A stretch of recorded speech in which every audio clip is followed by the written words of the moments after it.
Hi दोस्तों, if you are someone who are appearing for May 26 examination of CA Intermediate, whether you are appearing for both the groups or single group, you need to watch this video. उसका reason मैं बताता हूँ। पहली चीज़ तो ये, अभी तक आपने कोई भी गलती की रहेगी ना, आपने कोई भी मिस्टेक किया रहेगा या आपको कोई भी चीज़ का गिल्ट हुआ रहेगा ना, उस पर काम करके आप चीज़ों पे मेहनत करके आप एक्चुअली में रिजल्ट गेन कर सकते हैं। बट वही चीज़ जब एग्ज़ाम में 1 महीने 1.5 मंथ्स बचेगा, 2 महीने बचेंगे, तो बहुत मुश्किल होता है दोस्तों कम बैक करना। और इसीलिए मैं ये वीडियो अब बना रहा हूँ। आप कभी भी नहीं देखेंगे मेरे यूट्यूब चैनल पे मैं 10 days how to clear C intermediate both groups नहीं लेके आता। मैं वीडियो 1 मंथ पहले नहीं लेके आता। अगर लेके भी आता हूँ तो उसमें एकदम प्रॉपर स्ट्रैटेजी 1-2 सब्जेक्ट के लिए बताता हूँ कि बोथ ग्रुप्स के लिए नहीं तो एक ग्रुप तो हो ही जाएगा, ठीक है। बट अभी सही टाइम है। Let me clear it out with you. पहली चीज़ तो देखो, जैन में अपने पास 12 दिन है, 19 तारीख बीत चुकी है। 28 Feb, 31 March, 30 April and 2 days of May. Total आपके पास 103 दिन है, ठीक है।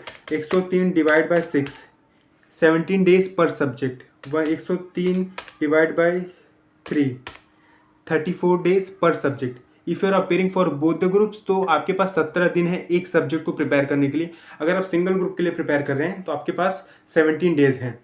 और एक चीज़ और सुनिए, अगर आपकी क्लासेस 31 जैन तक या 15 फैब तक या max, this is the max date, 20 Feb या बोलते हैं ना अप्रैल के एंड तक ख़त्म हो रही हैं, और आपने थोड़ा बहुत 1-2 सब्जेक्ट या बोलते हैं ना आपका रिवीजन चल रहा है, तो मैं कह सकता हूँ you can definitely go for both the groups, ठीक है। सिंपल एज दैट, कोई इफ्स एंड बट नहीं। आप आराम से बोथ द ग्रुप्स लिख सकते हैं और क्लियर भी हो जाएगा if you are able to remain consistent and discipline for the next 1 or 3 days, ठीक है। दूसरी चीज़, if you are a someone जिसके अभी बहुत ज़्यादा बैकलॉग हो चुके हैं, जिसने सिंगल ग्रुप के लिए प्रिपेयर करना उसका सोचा वो भी नहीं कर पाए, तो मैं बता रहा हूँ बैकलॉग हुआ है ना, ठीक है, आप सिंगल ग्रुप के लिए जाइए, ठीक है। सिंगल ग्रुप के लिए जाइए, सिंगल ग्रुप को क्लियर करिए with the exemption in all the 3 subject, ठीक है। आपका आराम से हो जाएगा। बट अभी इस पॉइंट ऑफ टाइम पे अगर आपने कोई भी क्लासेस नहीं किया ना और आप सोच रहे हैं कि बोथ द ग्रुप्स के लिए जाएं, नहीं, don't do this. Over smart बनने की कोशिश मत करिए। मैं जो बता रहा हूँ बस उसको फॉलो करिए, ठीक है। आप सिंगल ग्रुप के लिए जाइए, 103 दिन बचे हैं। अगर आपने अभी तक कुछ भी नहीं पढ़ा है ना सी इंटरमीडिएट का, लाइक लिटरली जीरो, तभी भी आपका एक ग्रुप आराम से क्लियर हो जाएगा। बट अभी इस पॉइंट ऑफ टाइम पे आप बोल रहे बोथ ग्रुप्स के लिए जाए तो बहुत मुश्किल हो जाता है दोस्तों। मैं बोलता हूँ, मैं बहुत ही प्रैक्टिकल एक एवरेज स्टूडेंट के हिसाब से एडवाइस दे रहा हूँ। If you are someone who is too much intelligent, की बहुत ही IQ है उनका 140 150, तो जाओ, फिर जाओ बोथ ग्रुप्स लिखो तुम, ठीक है, तुम रैंक लेके आओगे। But if you are someone जो एक एवरेज स्टूडेंट है जस्ट लाइक मी, जो बहुत ज़्यादा पैनिक हो जाता है, बहुत प्रेशर में परफॉर्म नहीं कर पाता, थोड़ा सा इशू है, तो आप सिंगल ग्रुप के लिए जाओ। टारगेट करो तीनों सब्जेक्ट में एग्जाम्शन लेके आने का। That would be better approach than going for entire group. दूसरी चीज़, ये May 26 का जो अटेम्प्ट है ना दोस्तों, थोड़ा सा अच्छा अटेम्प्ट है इन टर्म्स ऑफ आपके पास ना टैक्स में ना बहुत ज़्यादा अमेंडमेंट है। और मैं एक चीज़ एकदम क्लियरली स्टेट करना चाहता हूँ इंटरनेट पे कि अमेंडमेंट होना सबसे अच्छी चीज़ होती है। सी, अगर आपने प्रीवियस अटेम्प्ट दिया रहेगा, जैसे कि अगर आपने जैन का अटेम्प्ट दिया और आप फेल हो गए, तो वो थोड़ा सा आपके लिए कर्ज बन जाता है, क्योंकि आपको फिर से एक नए प्रोविजंस को पढ़ना पड़ता है। But if you are someone जो पहला अटेम्प्ट ही दे रहा है May 26 में ना, तो आप समझने की कोशिश करिए। TDS TCS पूरा अमेंडेड है, रिटर्न फाइलिंग पूरा अमेंडेड है, डिफॉल्ट टैक्स रेजिम पूरा अमेंडेड है, विच बेसिकली मीन्स ये तीनों कॉन्सेप्ट से ही आपको ना 20 मार्क्स के क्वेश्चन दिख जाएंगे। 20 नहीं तो 15 तो दिख ही जाएंगे, ठीक है। इसका मतलब क्या कि 40 मार्क्स लाने होते हैं टैक्स में, 15 मार्क्स के क्वेश्चन आपको सामने दिख रहे हैं। बाकी जो भी बचे मार्क्स हैं वो लेके आ जाना GST से। टैक्स का पेपर ऐसे ही क्लियर हो जाएगा अगर आप ये बेसिक कैलकुलेशन लगाए तो। और अमेंडमेंट से डरे ना, मैक्सिमम 3 घंटे का अमेंडमेंट्स है दोस्तों, जो कि बीवी सर बाद में, बीवी सर या अमित महाजन सर, विजय शारदा सर, ये लोग डाल देंगे एग्जाम से 1.5 2 महीने पहले। आप उसको देख लेना, आपका काम बन जाएगा।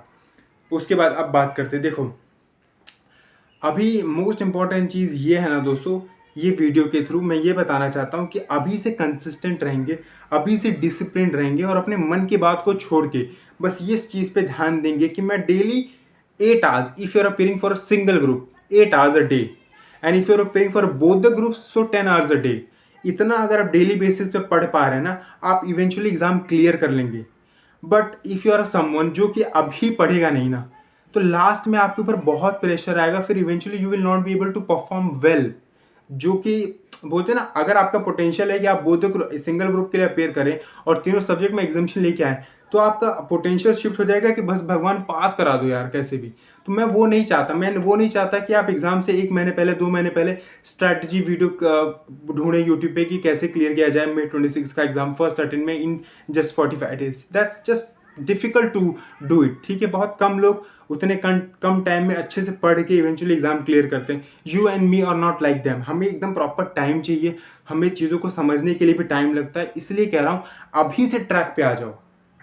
ठीक है, अभी से ट्रैक पे आ जाओगे। कोई चीज़ बोलते हैं ना, अगर आपने पास्ट में बैकलॉग भी है या पास्ट में पढ़ाई नहीं भी की थी ना, हो जाएगा, अभी कवर हो जाएगा। बट इससे ज़्यादा लेट करोगे ना तो नहीं हो पाएगा। और हमेशा मैं हर अटेम्प्ट के लिए वीडियो लेके आता हूँ एग्ज़ाम से 3 महीने पहले या 4 महीने पहले, और वो चीज़ मैं उन लोगों को बताने, याद दिलाने की कोशिश करता हूँ कि अगर आपका अटेम्प्ट ये है तो प्लीज़ अब ट्रैक पे आ जाओ। ठीक है, इससे ज़्यादा लेट मत करो। और ये वीडियो May 26 के लिए बन चुकी है जो कि आप देख रहे हैं। सो प्लीज़ अभी कंसिस्टेंसी बनाना शुरू कर दो। लाइब्रेरी नहीं है तो लाइब्रेरी जाओ, घर पे पढ़ाई नहीं होती है तो ऑनलाइन लेक्चर्स लियो, तो वो, क्योंकि अगर आपने ऑनलाइन लेक्चर्स लिए तो घर पे पढ़ना मुश्किल हो जाता है, तो जाओ लाइब्रेरी डेली। दोस्तों को बुलाओ, दोस्तों के साथ पढ़ो, सारी चीज़ें डीएक्टिवेट कर दो, सोशल मीडिया एवरीथिंग, मोबाइल में सारे नोटिफिकेशंस बंद कर दो, हर एक यूट्यूब के भी, व्हाट्सएप के भी, इंस्टा तो डीएक्टिवेट कर दो हर तरीके से। ठीक है, रेडिट भी बंद कर देना प्लीज़, वहाँ पे पढ़ाई नहीं होती है, वहाँ पे बस मजाक होता है। ठीक है, उसके बाद एक और चीज़ थी कि लास्ट पॉइंट विच इज़ कि अभी ना डिसाइड कर लो। जैसे कि अभी 19 जैन को जब भी आप ये वीडियो देखो ना, बैठो, अपनी सिचुएशन को एनालाइज करो। खुद से एनालाइज नहीं कर पा रहे तो मुझे टेलीग्राम पे मैसेज कर देना, मैं आपको बता दूंगा कि आपको सिंगल ग्रुप के लिए जाना चाहिए कि बोथ ग्रुप्स के लिए जाना चाहिए। बट ये अभी डिसाइड कर लो, फिर माइंड बार बार बोलते ना, चेंज मत करना कि अभी बोथ ग्रुप्स पे जा रहा हूँ, फिर बाद में सिंगल पे आ जाऊँगा, फिर बाद में कुछ नहीं हुआ रहेगा तो एक सब्जेक्ट पे आ जाऊँगा, फिर एक काम करूँगा सितंबर 26 में अटेम्प्ट स्किप कर दूंगा। ये मत करो, अभी बैठो, डिसाइड करो, फिर आंख बंद करके बोलते हैं ना एकदम रूथलेस स्टडी में लग जाओ and then just clear the exam. देखो सीए का एग्जाम ऐसा नहीं है दोस्तों कि आप 5 दिन पढ़ोगे और एग्जाम क्लियर हो जाएगा। यहाँ पे एक रूथलेस स्टडी चाहिए, थोड़ा सा दुनिया से कट ऑफ करके आइसोलेशन मोड में जाना पड़ता है, देन इवेंचुअली एग्जाम क्लियर हो जाता है। बट ये कितना टाइम के लिए करना पड़ता है? पूरी जिंदगी करना पड़ता है क्या? नहीं, कितने दिन? 1 और 3 days, eventually you will clear your exams और फिर आर्टिकलशिप में जाओ, खत्म। बट वही 1 और 3 डेज में अगर आपने किया टाइम पास, अगर आपने चलाया सोशल मीडिया, अगर आपने दिया रेडिट पे कमेंट, अगर आपने कंट्रोवर्सी में फंसे जो फैकल्टीज़ करती हैं, या आपने कुछ भी फालतूगिरी की जो कि नहीं है requirement, as per the requirement of exam, तो आप इवेंचुअली फेल होंगे। बट फिर क्या होगा? आपको पढ़ना तो पड़ेगा। आप सितंबर में चले जाइए, सितंबर से तो Jan 27 में चले जाना। इवेंचुअली आपको बोलते हैं ना, वो सर्कल में आपके पढ़ना पड़ेगा, पढ़ के एग्ज़ाम क्लियर होगा। ऐसे सोच ही नहीं सकते कि यार किसी अटेम्प्ट में ना पढ़ूंगा नहीं और एग्ज़ाम क्लियर हो जाएगा, ऑटोमेटिक नहीं होगा। पढ़ना पड़ेगा। तो पढ़ाई से मत भागो, सही तरीके, सही स्ट्रैटेजी को यूज़ करो। डिफरेंट स्लॉट्स बना लो 2-2, 3-3 घंटे के, और एक रूटीन में अभी से आना शुरू कर दो। इसलिए ये वीडियो आपके पास आई है। अभी से आपके पास कोई रूटीन नहीं बना है, मैं अज्यूम कर रहा हूँ। स्लीप रूटीन एकदम ख़राब हो चुकी है, पढ़ाई में का कोई रूटीन नहीं है, लेक्चर्स देखने का कोई रूटीन नहीं है। तो अभी सारी चीज़ें समराइज़ करना शुरू कर दो। एक ट्रैक पे पहले स्लीप शेड्यूल को ठीक करो, फिर स्टडीज़ के स्लॉट्स बनाना फिक्स करो कि मॉर्निंग में 4 घंटे, इवनिंग में 4 घंटे, आफ्टरनून में 2 घंटे पढ़ूंगा। तो ये सारी चीज़ें अभी से काम करोगे ना तो एकदम, जब लास्ट के 2 महीने बचेंगे ना, क्लोज टू 45 to 60 डेज, तो वहाँ पे पीक परफॉर्मेंस निकलेगी। आप वहीं से प्रिपरेशन करना शुरू करोगे तो कैसे होगा? ठीक है, so this was just a reminder video.